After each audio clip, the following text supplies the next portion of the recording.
তাহলে এতগুলো মানুষের সংসার তো চলছে না, দেশের অর্থনীতি তো তলানিতে গিয়ে ঠেকবে। ছি, ধিক্কার, নিজেকে ধিক্কার জানাই আমি। নমস্কার, আমি শীর্ষেন্দু বলছি। আজকে আমি ভেবে দেখলাম এই মদের পেছনে আমার প্রচুর টাকা চলে যাচ্ছে, প্রচুর টাকা নষ্ট হয়েছে, যার জন্য আমি কিচ্ছু করতে পারিনি, জীবনে কোনো উন্নতি করতে পারিনি। আজকে আমি তারপরে শেষে ভেবে দেখলাম যদি আমি মদ খাওয়া ছেড়ে দিই তাহলে গাড়ি বাড়ি তো চুটকি থেকে আমি যখন ইচ্ছে তখন কিনতে পারি। কিন্তু তারপরে আবার ভেবে দেখলাম যে যদি আমি মদ খাওয়া ছেড়ে দিই তাহলে এই মদটা যেই দোকান থেকে আমি কিনছি সেই মদ বিক্রেতার তো ছেলে পুলে তো না খেতে পেয়ে মারা যাবে। তারাও তো বউ ছেলে আছে, তারাও তো সংসার আছে, তার সংসারটা কি করে চলবে? আজকাল বাজারের যা পরিস্থিতি। ছাড়ো, তারপর আমি বাদই দিলাম ওটা ওটা মনে করো আমি বাদই দিলাম, ওদিকটা আমি দেখলাম না। আমি না কিনলেও অন্য কেউ কিনে নেবে, আমি ওদিকটা ভাবলাম না। কিন্তু সমস্যাটা অন্য জায়গায় বন্ধুরা। সমস্যাটা হচ্ছে গিয়ে এই মদ না হয় অন্য কেউ কিনে নেবে সেই দোকানদারের কাছ থেকে, সে তার সংসার চালিয়ে নেবে। কিন্তু ওই মদ খাওয়ার জন্য যেই চারটা কিনতাম যেই দোকান থেকে, সেই দোকানদারে তো সংসার আছে, তার ছেলে পুলে ছেলে বউ নিয়ে সে কি করে চলবে? তার কত টাকায় বা ইনকাম হয় দোকান থেকে? যাক, সেটাও না বাদ দিলাম। মদ যখন খাচ্ছি না, চাট দিয়ে কি করব, সেটা তো আরেকটা কথা। কিন্তু আরেকটা সমস্যা আছে, যে সমস্যাটা হচ্ছে এই মদের সঙ্গে আমি জল মিক্স করছি। সেই জল যেই দোকান থেকে কিনছি সেই দোকানদার কি করে চলবে? এক বোতল জল বিক্রি করে তার কত লাভ হয় সেটাও তো দেখতে হবে, তার সংসারটাও ভেসে যাচ্ছে।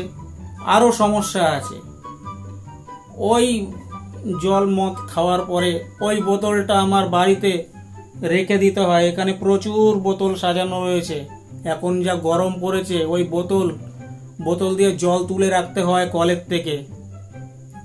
আমি বাদ দিলাম চাটের দোকান, বোতলের দোকান, মদের দোকান, ওদের কথা সব বাদই দিলাম। কিন্তু সপ্তাহের দিন শেষে যেই লোকটা বোতল কিনতে আসে, খালি বোতল কিনতে আসে, সেই লোকটাকে আমি কি দেবো? সে তো এসে বলে, দাদা খালি বোতল আছে? তার সংসারটা এমনিতেই এখন চলছে না, কারণ 750 বোতলটাই এখন শুধু আমি বিক্রি করছি।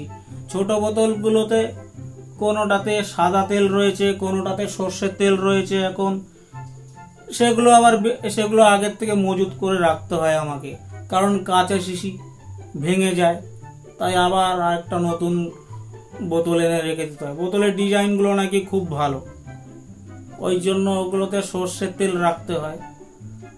সংসারটাও তো দেখতে, আমার বাড়ির দিকটাও তো দেখতে হবে।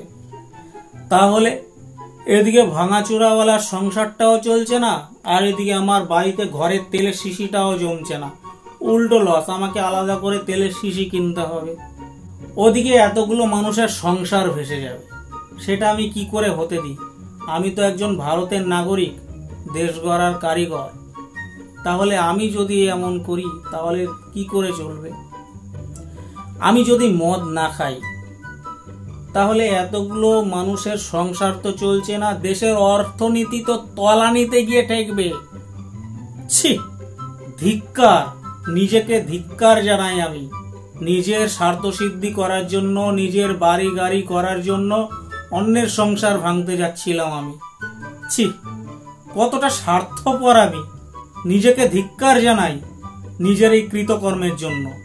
না, মদ আমি ছাড়বো না। আমার এই মদ খাওয়াতে যদি এতগুলো মানুষের সংসার চলে তাহলে মদ আমি কিছুতেই ছাড়বো না।